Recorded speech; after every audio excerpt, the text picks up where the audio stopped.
जय माता दी। आज मैं एक विवाह की गीत लेके आई हूँ। आप लोग सुनिएगा, पसंद आएगी तो हमारे चैनल की भी लाइक सब्सक्राइब कर दीजिएगा आप लोग। तो चलो सुनाती हूँ। जय माता दी।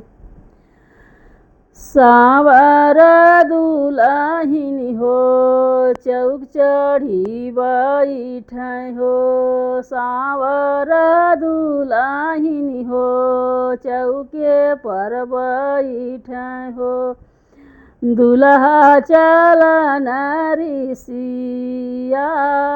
जी, दुल्हा चलन ऋषियाई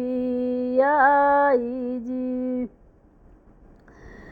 ऐसन दुल्हिन से शादी नहीं करबै हो, भले हम रहबै कुंवार। ऐसन दुल्हिन से ब्याह नहीं करबै हो, भले हम रहबै कुंवार।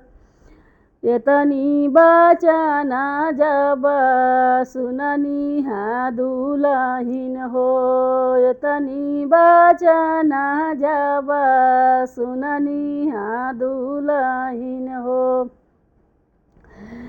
उठनी पिछौड़ी झहराई हो, उठनी पिछौड़ी झहराई हो।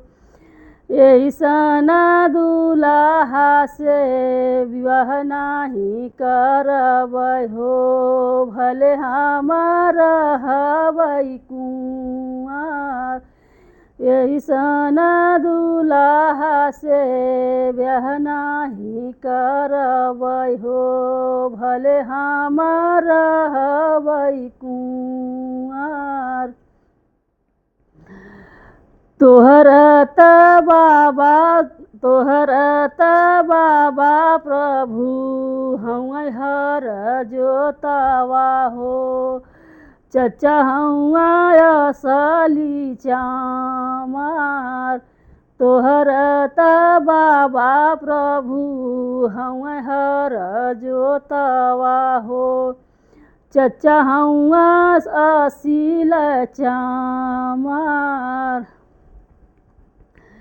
माई तोहार प्रभु हैं भटिनिया हो, माई तोहार प्रभु जन्म भटिनिया हो, नहीं करबै हम ही बियाह।